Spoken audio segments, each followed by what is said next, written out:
নমস্কার বন্ধুরা, পিয়াসাস রেসিপিতে সকলকে স্বাগত জানাই। আজ আমি আপনাদের সাথে শেয়ার করতে এসেছি পটলের একটা সম্পূর্ণ নিরামিষ রেসিপি, পটল মহারানি। এটা সাদা ভাত, রুটি, লুচি, পরোটা, ফ্রায়েড রাইস, পোলাও সবের সঙ্গেই সার্ভ করতে পারবেন। আশা করছি রেসিপিটা আপনাদের ভালো লাগবে। তাহলে আসুন দেখে নেওয়া যাক আজকের এই নিরামিষ পটল মহারানি রেসিপিটা। পটল মহারানি বানাবার জন্য এখানে নিয়েছি 300 গ্রাম পরিমাণ পটল। অল্প অল্প খোসা রেখে রেখে পটলের খোসা ছাড়িয়ে নিয়ে পটলের দুই মুখ এভাবে কেটে নিয়েছি, যাতে করে পটলের ভিতর মশলাগুলো ভালোভাবে ঢুকতে পারে। এবার অল্প পরিমাণে নুন পটলের গায়ে মাখিয়ে নিচ্ছি। হলুদ গুঁড়োর ব্যবহার এখানে করছি না, এমনিতেই এই রান্নাটাতে হলুদের ব্যবহার যেহেতু হবে না, তাই ভাজার সময়ও হলুদ গুঁড়োটা দিচ্ছি না। হলুদ গুঁড়ো দিয়ে পটলটা ভাজলে অনেক সময় রান্নার তেলটা কালো হয়ে যায়, আর রান্নাটাও দেখতে কালো লাগে। নুন হলুদ মাখিয়ে নেওয়ার পর এবার পটলগুলোকে ভেজে নেব। তার জন্য কড়াইতে দিয়ে দিচ্ছি 3 টেবিল চামচ পরিমাণ তেল। রান্নাটা আমি সর্ষের তেলেই করছি।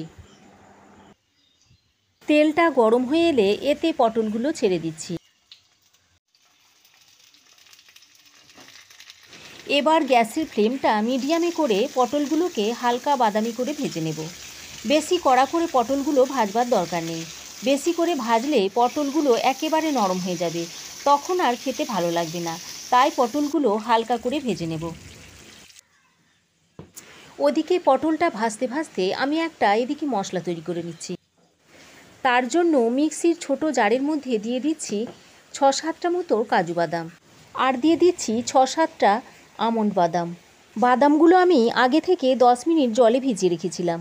তারপর আমন্ড বাদামের খোসাটা ছাড়িয়ে এর মধ্যে দিয়ে দিয়েছি, আর সঙ্গে দিচ্ছি 1/3 কাপ টক দই।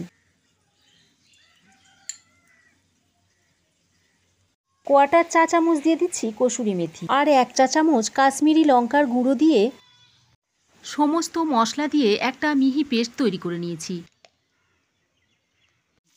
পটল ভাজার সময় তেলটা এমনিতেই কালো হয়ে যায়, আর যদি হলুদ দিয়ে ভাজা হয় তো তরকারিটা দেখতে কালো কালো লাগে।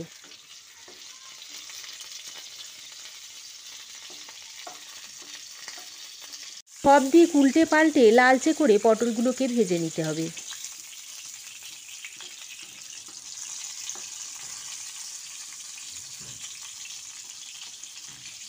এবার পটলগুলো লালচে করে ভালোভাবে ভেজে নেওয়ার পর একটা পাত্রে তুলে নিচ্ছি।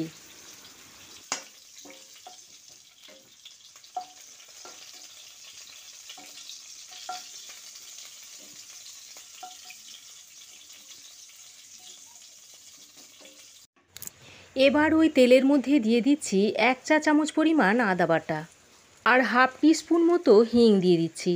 যেহেতু এটা একটা নিরামিষ তরকারি, তাই এভাবে হিং দিয়ে রান্না করলে তরকারির স্বাদটা খুবই ভালো হয়।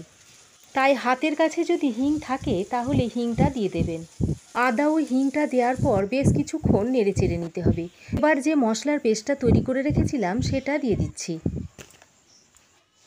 মশলার পেস্টটা দেওয়ার পর বেশ কিছুক্ষণ ধরে ভালো করে কষিয়ে নিতে হবে।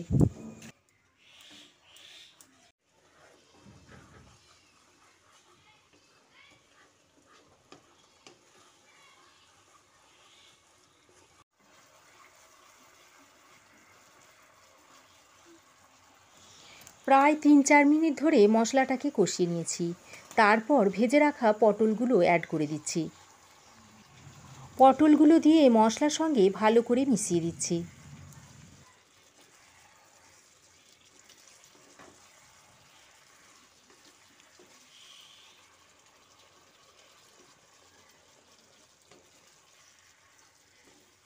তারপর গ্যাসের ফ্লেমটাকে একদম লোতে করে ঢাকা দিয়ে 3 থেকে 4 মিনিট রান্না করে নেব। পটলটা রান্না হতে থাক, ততক্ষণে আমি এদিকে একটা মশলা তৈরি করে নিচ্ছি। ফ্রাই প্যানে দিয়ে দিচ্ছি 1 চা চামচ পরিমাণ গোটা মৌরি, সঙ্গে দিয়ে দিচ্ছি 1 চা চামচ পরিমাণ গোটা জিরে, আর দিয়ে দিচ্ছি 2 চা চামচ পরিমাণ গোটা ধনে। তারপর সমস্ত গোটা মশলাগুলো নেড়ে চেড়ে নিয়ে হালকা করে ড্রাই রোস্ট করে নিচ্ছি। মশলাটা খুব বেশি ভাজবো না, হালকা একটু গরম হলেই নামিয়ে নেব। তারপর ঠান্ডা করে মিহি করে গুঁড়ো করে নেব।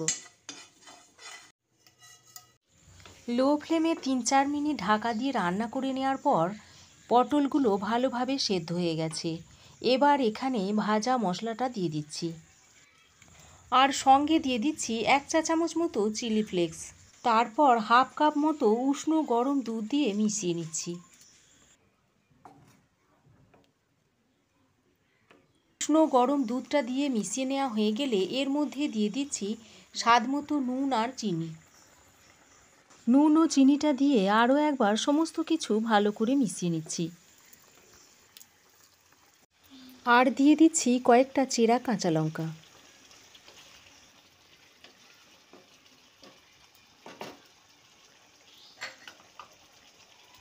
তারপর ঢাকা দিয়ে আরও 3-4 মিনিট রান্না করে নিচ্ছি। রান্নাটা এখন প্রায় মোটামুটি হয়ে এসেছে।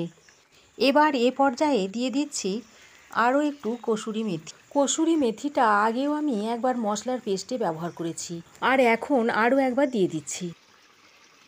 হাফ চামচ গরম মশলার গুঁড়ো ও 2 চামচ ঘি ছড়িয়ে ভালো করে মিশিয়ে নিচ্ছি।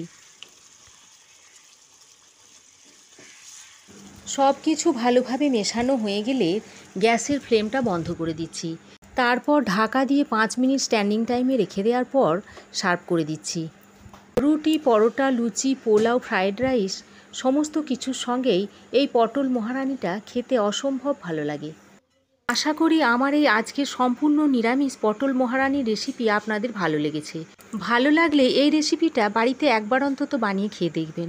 আশা করছি একবার বানালে আপনাদের বারবার বানিয়ে খেতে ইচ্ছে করবে। কেমন লাগলো কমেন্ট করে জানাবেন। ভালো লাগলে লাইক, শেয়ার ও সাবস্ক্রাইব করে চ্যানেলটার পাশে থাকবেন। আজ এ পর্যন্তই। আবার দেখা হবে নতুন কোনো রেসিপি নিয়ে নেক্সট এপিসোডে। সে পর্যন্ত ভালো থাকবেন, সুস্থ থাকবেন। ধন্যবাদ।